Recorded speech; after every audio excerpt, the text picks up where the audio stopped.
Yang berikutnya under invoicing. Kok ini? Yang saya waktu itu datang ke Surabaya, ternyata betul ada under invoicing. Itu $5 yang pendek, $7 yang panjang. Saya pikir saya salah baca, 5.000 sama 7.000. Rupanya enggak, 5 sama 7. Saya iseng-iseng tes di cek di marketplace. Ada yang 50, ada yang 35 juta. Cuman yang lebih murah mungkin berapa juta aja kelihatannya. 1,5 punya teman lo kali ya. Dimurah-murahin sama dia. Tapi harganya bervariasi tergantung kualitasnya. Kalau yang saya lihat kualitasnya kemarin amat baik. Ini tebal, di kotak-kotak ini kayak harusnya sih itu bukan barang murah. Tapi sudah dicek harganya berapa. Bukan 100 ribuan. Tapi kalau nggak salah di revalue itu nilainya hampir 500 ribu nilainya. Jadi dari situ kita dapat tax import tambahan 220 juta kalau nggak salah dari satu kontainer itu. Nanti yang lain akan kita diperiksa juga dengan dikenakan hal yang sama, lumayan lah. Dapat income tambahan itu ada banyak kontainer ya. Dan ke depan ke perusahaannya kita suruh saya minta Dirjen Bea Cukai sampaikan declare yang betul apa yang ada dan bayar pajaknya sebelum kami periksa semua impornya dia. Ke depan kita akan monitor perusahaan itu, perusahaan besar rupanya. Jangan sampai melakukan hal yang sama lagi. Kalau melakukan yang sama, saya akan larang impor dari perusahaan itu. Cuma perusahaan gede kan gampang deteksinya. Anda pernah dengar namanya di dunia persilatan, nama di dunia itunya ada. Jadi itu. Dan ke depan kita akan perketat terus sistem pengawasan di pelabuhan. Jadi under invoicing harusnya nanti ketika mereka buka barang itu kan di lokasi ya. Itu akan bisa diambil fotonya dari Jakarta juga. Jakarta akan bisa monitor apa yang mereka lakukan. Nanti under invoicingnya kita coba terapkan pakai AI supaya jalan. Saya waktu di Surabaya kan lihat lab juga, tempat scanning di Cipriok juga ada ya. Nanti saya akan tarik ke kantor pusat Bea Cukai sini sehingga yang kerja di lapangan bisa dimonitor oleh kantor Bea Cukai pusat sehingga kalau main-main lebih susah. Tapi kalau semuanya main cilaka kita. Tapi enggak deh. Kita akan terapkan itu dengan sungguh-sungguh.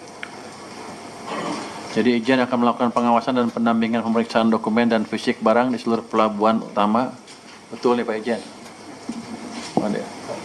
Mau tidur dia? Betul. Dia akan ngawasin. Jadi gimana caranya? Ada pegawai yang ngawasin, orang Anda ikut? Ada tim kita Pak, yang Bapak bentuk Pak. Udah ada ya? Ada. Itu akan seperti apa? Intinya kita nanti juga melakukan analitik data, desa, kalau ada anomali kita ikut. Katanya kalau di Tanjung Perak tuh malam-malam ramenya, Semarang juga malam-malam. Kita datang siang, kita salah ya? Tapi siang datang aja dapat satu tuh. Katanya mereka salah perhitungan. Mereka kasih yang udah rapi, satu jenis barang, supaya kalau dihitung jumlahnya pas. Tapi mereka nggak duga saya lihat harga. Dia pikir saya bodoh ya, agak pintar dikit lah. Jadi ke depan akan lebih serius ya tim dari Ijen Bea Cukai untuk melihat Ijen kita ya, Ijen Departemen Keuangan untuk melihat dan mencermati under invoicing dengan lebih serius dari sekarang. Lebih baiklah dengan instrumen yang baik. Mungkin itu ya. Mungkin itu Mas pengantar dari saya, kalau ada pertanyaan silakan. Langsung teman-teman pertanyaan soal Bea Cukai. Datang-datang langsung nanya. Straight time, masih di straight time so? Masih. Wah, lu pasti mau mojokin gue bentar lagi nih. Hah? Enggak. Ini Mas Menteri, soal Bea Cukai yang baju bekas itu udah akan ditetapkan yang akan di blacklist untuk supaya nggak bisa impor lagi selamanya. Terus kedua yang soal rutenya Mas Menteri, kan disebut kemarin lewat Malaysia dan Singapura.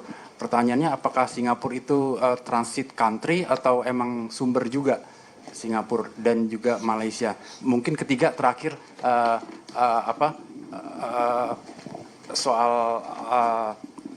aturan yang akan dibuat untuk pengetatan atau untuk sanksi yang lebih ketatnya, kurang lebih draftnya kalau boleh diceritain poin-poinnya kurang apa aja gitu. Makasih Mas Menteri.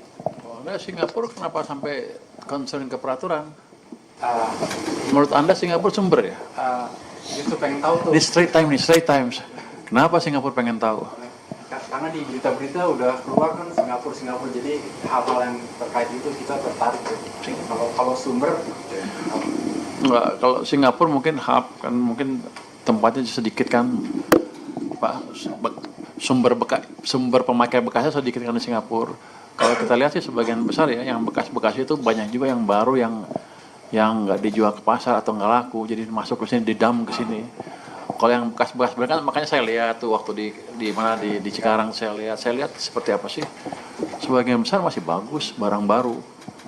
Jadi nggak bekas-bekas banget. Yang bekas kumuh yang paling nggak waktu itu saya nggak lihat. Jadi kalau dari Singapura sepertinya enggak, Malaysia juga enggak. Kemungkinan besar Cina dan negara maju. Tapi kemungkinan besar kalau yang bekas baru itu dari Cina, saya duga sih.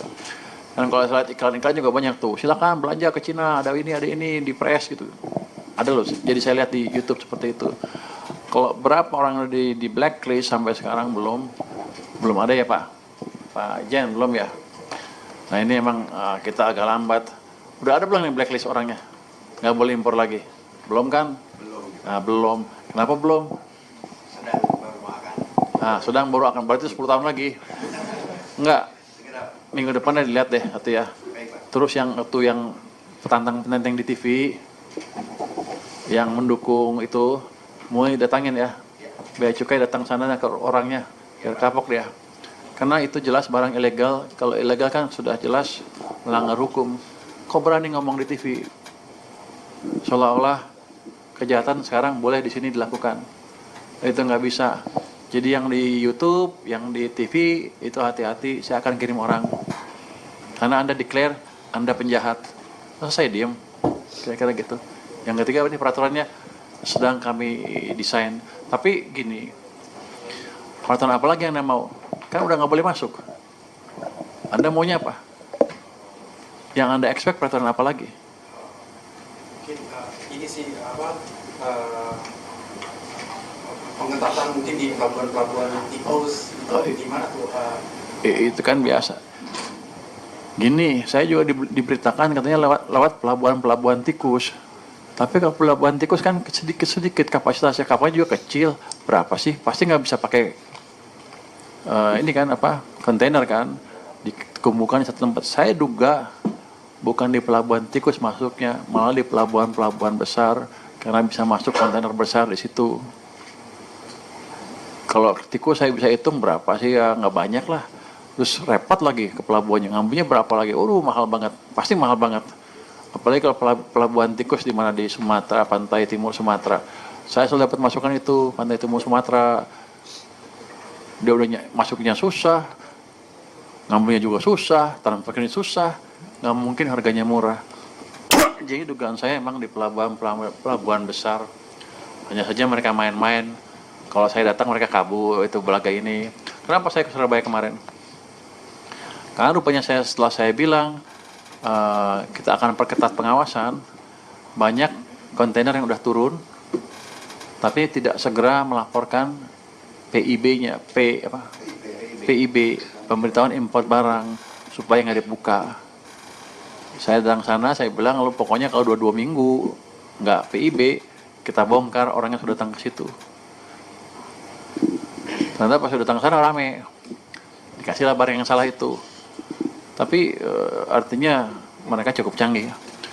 Tapi ya itu, mereka mengawasi juga gerakan kita. Tapi saya akan install orang-orang saya di lapangan sehingga ya kalau mereka kelamaan seperti, yang jelas mereka nggak akan bisa diam lagi lebih dari 2 minggu kita bongkar. Tapi kalau mereka, jadi dulu katanya suka diekspor kan?